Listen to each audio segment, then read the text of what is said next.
Hello student, मैं Seema Sharma GNR management college Bulandshahr. आज मैं आपको हिंदी की सेकंड यूनिट पढ़ाऊंगी। जैसे कि पहले मैंने आपको BA फर्स्ट ईयर की फर्स्ट यूनिट पढ़ाई, जिसमें आपको आदिकाल, रीतिकाल, आदिकाल पढ़ाए, वो आपने अच्छे से समझ लिए होंगे।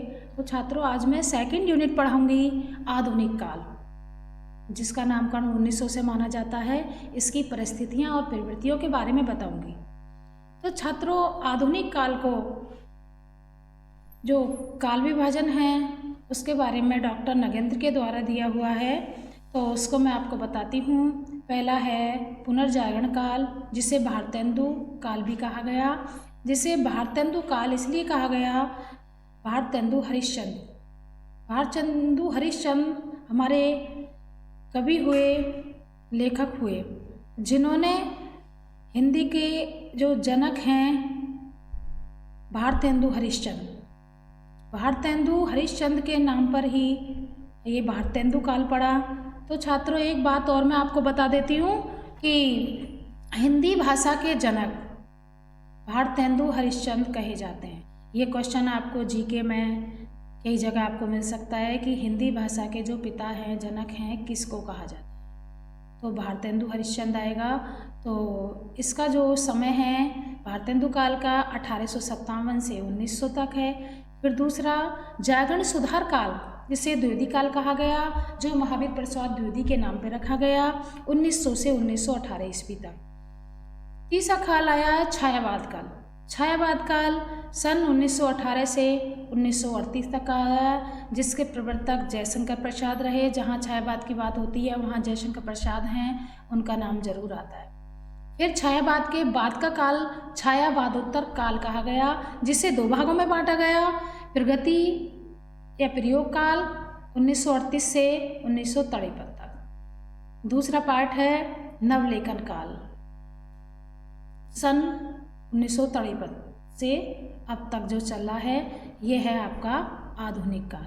आधुनिक काल से तात्पर्य आज से है, आज का काल, जो हम इस समय काल पढ़ रहे हैं, सुन रहे हैं, ये हमारा आधुनिक काल कहलाता है। तो छात्रों, इसको गद्य साहित्य का स्वर्ण काल भी कहा गया है, अर्थात ये सबसे संबंध श्रेष्ठ और उन्नत काल आधुनिक काल कहलाया। तो छात्रों, इसमें जो हमारी रचनाएं लिखी गई नवजागरण काल में, जो मुद्दे हमारी गद्य विधाएं निकल के आई, कहानी, उपन्यास, निबंध, नाटक, एकांकी, आलोचना, रिपोर्टाज, संस्मरण। तो आपने पहले आदिकाल, रीतिकाल में पढ़ी थी, सारी काव्य रचनाएं थी। आधुनिक काल में गद्य काल की विधाएं निकल के आई, गद्य काल लिखा गया, उसकी विधाएं सामने आई, जो कि मैंने आपको 8 विधाएं बताई हैं जो हमारे आधुनिक काल में लिखी गई। तो छात्रों, अब मैं बात करती हूँ आधुनिक काल की परिस्थितियों के बारे में, कि जैसे आपने पढ़ा था कि मैंने आपको बताया था आदिकाल में जो इस्लाम धर्म का बोलबाला था, तो आधुनिक काल से पहले हमारी जो प्रथम स्वतंत्रता संग्राम हुआ, स्वतंत्रता संग्राम के काल जो अंग्रेज़ों का शासन हुआ, अंग्रेज़ों ने यहाँ पूरे देश में ईस्ट इंडिया कंपनी लागू की, और अंग्रेज़ों के प्रभाव में भारतीय लोग बहुत ही प्रताड़ित रहे, परेशान रहे, और जिसके फलस्वरूप अंग्रेज़ों के प्रताड़ित होने के कारण लोगों में राष्ट्र चेतना का उदय हुआ। उस समय के कवियों ने लोगों के हृदय में राष्ट्र चेतना से संबंधित कविताएं, गीत, गाने, कहानी, नाटक लिखे, जिन्हें पढ़ के राष्ट्र चेतना का उदय हुआ। और उस समय जो राजनीतिक परिस्थिति थी वो ऐसी थी कि यहाँ हमारे जो स्वतंत्रता संग्राम में जैसे गांधी जी हैं और अन्य देशभक्त हुए, जिन्होंने देश को आज़ाद कराने के लिए आंदोलन चलाए, असहयोग आंदोलन चलाया, और हमारे जो नेताजी थे, सुभाष चंद्र बोस थे, चंद्रिका आज़ाद थे, बहुत से लोगों ने कुर्बानी दे करके अपने देश को आज़ाद कराया। तो उसी समय उस अंग्रेज़ों के शासन काल में जब अंग्रेज़ यहाँ से गए तो लेकिन हमारे राष्ट्र को 2 भागों में बांट गए, जो कि आपको पता है, भारत और पाकिस्तान।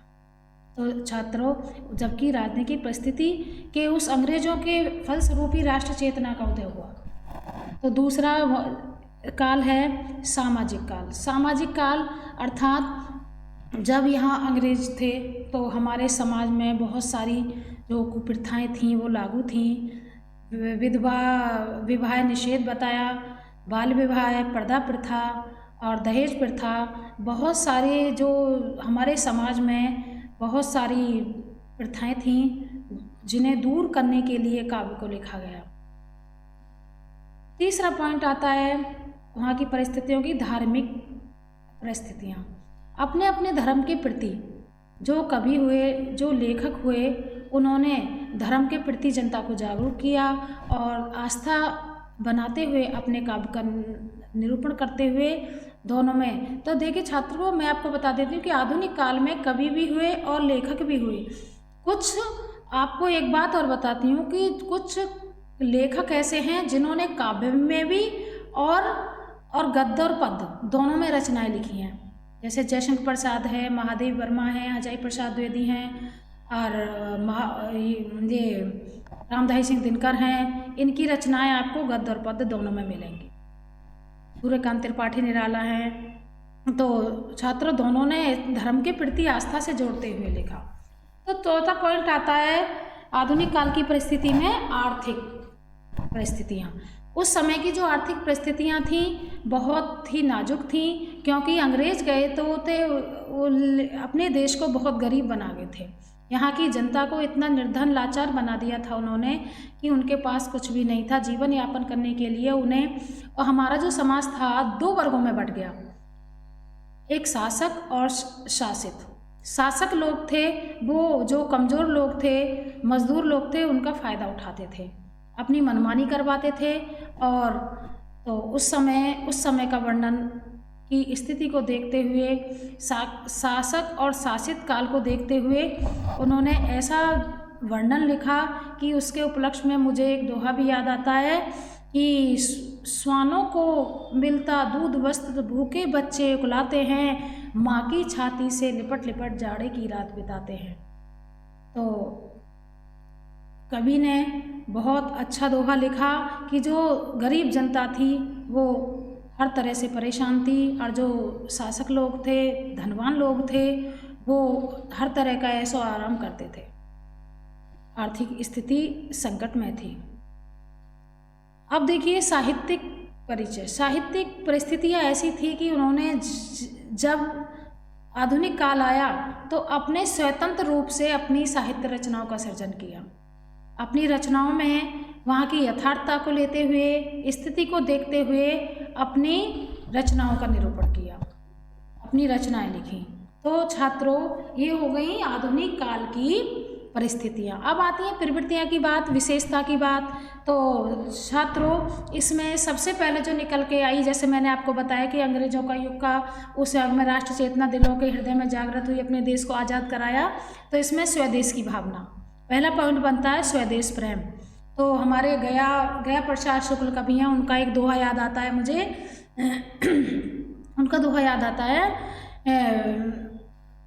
कि वह जो भरा नहीं है भावों से बहती, जिसमें रसधार नहीं, वह हृदय नहीं, वह पत्थर है जिसमें स्वदेश का प्यार नहीं। तो अपने देश के प्रति जनता को जागरूक करने के लिए वीर से भरी हुई कविताएं और अपने गद्य और पद्य दोनों में लेखकों ने रचना लिखी। तो उस समय जो स्वदेश प्रेम की भावना लोगों में जागृत हुई और अपने राष्ट्र के प्रति प्रेम और त्याग की भावना को लिखते हुए अपने साहित्य का निरूपण किया। दूसरा पॉइंट आता है जनजीवन का चित्रण। देखिए जनजीवन का चित्रण, जैसे मैंने आपको पहले पॉइंट में बताया कि वहाँ का जो बहुत सारी कुरीतियाँ थीं, बहुत सारी प्रथाएं थीं जिनका अंत हुआ। राजा राम मोहन राय, स्वामी विवेकानंद ने हमारे यहाँ बहुत सारी प्रथाओं का अंत किया। पर्दा प्रथा की, दहेज प्रथा थी, बाल विवाह था। तो इनको देखते हुए सभी प्रथाओं का अंत आधुनिक काल में हो गया। तीसरा है यथार्थता। यथार्थता का देखिए, हमारे समाज में स्त्रियों की दशा का वर्णन कवियों ने बहुत अच्छे से किया उस समय स्त्री की कैसी स्थिति थी, स्त्रियों को क्या समझा जाता था, स्त्रियों की दयनीय स्थिति और स्त्री, बच्चे और गरीबी स्थिति का जो इन्होंने चित्रण देखा उसे अपने काव्य में लिख डाला। जैसे वह तोड़ती पत्थर, सूर्यकांत त्रिपाठी निराला की एक रचना है जो उन्होंने खुद, कभी मैं आपको एक घटना, उन्होंने खुद बताया कि वो इलाहाबाद से आ रहे थे तो उन्होंने एक पथ पर एक स्त्री को बहुत बड़े बड़े पत्थरों को तोड़ते देखा, तो उसी पर उन्होंने अपनी कविता लिखी, वह तोड़ती पत्थर। आपने पढ़ा भी होगा। उसमें एक स्त्री की बहुत दशा का वर्णन किया गया है। स्त्रियों के लिए बहुत सारी दोहे भी लिखे कि हे नारियों के बारे में उन्होंने सम्मान की बात कही। स्त्रियों की दशा का वर्णन करते हुए लेखकों ने स्त्रियों के ऊपर, वहाँ उनके प्रति, जैसे विधवा विवाह है और बाल विवाह है, दहेज प्रथा है, पर्दा प्रथा है, इनके ऊपर बहुत सारे निबंधों की रचना की। अगला पॉइंट आता है रूढ़िवादियों के प्रति विद्रोह। रूढ़िवादिता, अंधविश्वास की भावना उस समय ज़्यादा बढ़ गई थी। लोग अंधविश्वास, धर्म के प्रति अपने अपने धर्म में इतने अंधे हो गए थे कि उन्हें दूसरे धर्म के प्रति विद्रोह करने लगते थे।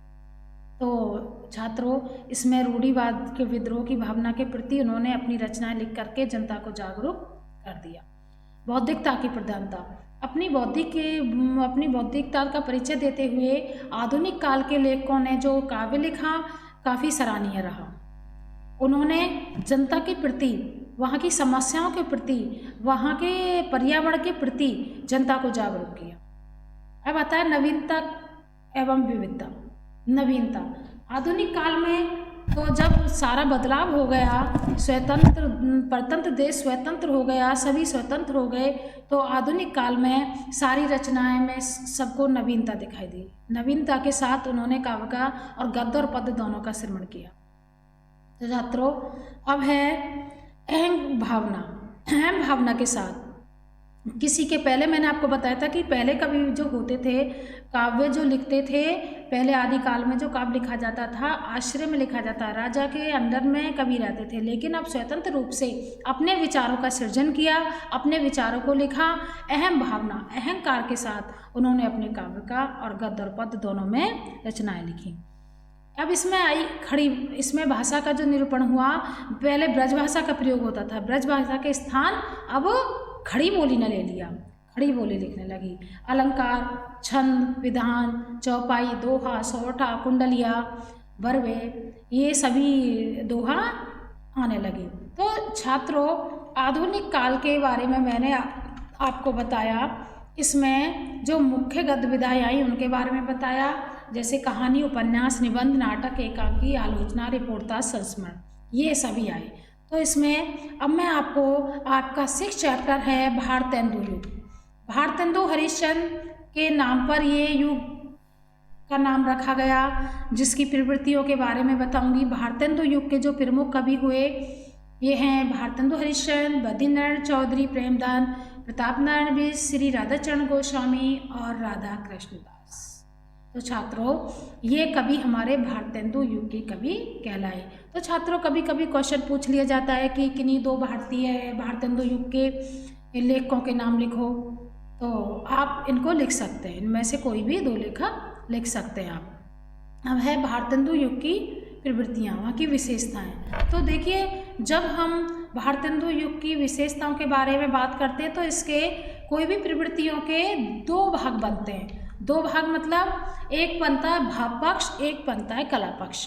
तो इनको भी मैं क्लियर करती हूँ। भाव पक्ष का मतलब होता है कि जो लेखक हैं उन्होंने अपने काव्य के अंदर किसके बारे में बताया है, उनकी जो रचनाएं हैं वो किस तरह की हैं, किस के बारे में उन्होंने किस तरह रचनाएं लिखी। दूसरा पक्ष आता है कला पक्ष। कला पक्ष के अंदर उन्होंने कौन सी भाषा का प्रयोग किया है, कौन कौन से छंद का, रस का, अलंकार का, कौन सी किस का वर्णन किया है, ये आपको कला पक्ष में लिखना होता है। तो छात्रों, भारतेंदु युग की विशेषता हैं। पहला, जैसे कि पहले आया था राष्ट्रीयता। राष्ट्रीयता से ओतप्रोत भारतेंदु युग की रचनाएं लिखी गईं, जिनमें अपने राष्ट्र के प्रति प्रेम, भक्ति, त्याग की बात की गई। दूसरा आता है भक्ति भावना। भक्ति भावना, अपने अपने धर्म के प्रति आस्था रखते हुए लोगों ने धर्म के प्रति आस्था को बढ़ाया गया और अध्यात्म रूप से लोगों को अपने धर्म से जोड़ा गया। जैसे कि पहले समय में बात थी कि औरंगजेब द्वारा बहुत सी मंदिरों को, हिंदू धर्म को उनको ललकारा गया, उनके जो भक्ति थी उन पर सवाल किया गया। तो इस समय जब देश स्वतंत्र हो गया तो हमारे देश में जो हमारे धर्म के जो लोग थे, अपने अपने धर्म के प्रति सभी लिखने के लिए, अपने अपने धर्म कार्य करने के लिए, अपने अपने लेख लिखने के लिए और अपने प्रति आस्था रखने के लिए सभी स्वतंत्र हो गए। तो तीसरा आता है सामाजिक चेतना का निरूपण। समाज में बहुत सारी बुराइयों को देखते हुए, बहुत सारे जैसे अंधविश्वास हैं, कुरीतियाँ थीं, उनको दूर करने के लिए भारतेंदु युग में रचनाओं का निरूपण किया। श्रृंगार की भावना रखी गई। श्रृंगार का मतलब जैसे रीतिकाल में पहले होता था कि प्रेम का वर्णन किया जाता था, यहाँ भी भारतेंदु युग में भी श्रृंगारिकता दिखाई दी। इन्होंने भी नक्सिक वर्णन और काव्य में प्रेम का निरूपण दिखाया। प्रकृति चित्रण अपने जो लेखन में सुंदरता बढ़ाने के लिए वहाँ की प्रकृति वातावरण का सम्मोहक बहुत सुंदर दृश्य का चित्रण किया। हास्य व्यंग का हंसी के साथ व्यंग करना, मुकरियाँ लिखना है। छोटे छोटे लेख इन्होंने हास्य से संबंधित लिखे, जिन्हें हास्य व्यंग कहा गया, जिनको पढ़ के हंसी आई। ऐसे हास्य व्यंगों की भी रचना भारतेंदु युग में की गई। काव्यानुवाद का मतलब होता है कि इस समय जो काव्य लिखा गया उसे अन्य भाषाओं में भी अनुवाद करके दूसरे लेखकों ने अपनी अपनी भाषाओं में अलग अलग अनुवाद का निरूपण करके अन्य भाषाओं में निरूपण कर दिया और उसे अन्य किताबें उनकी बना दी।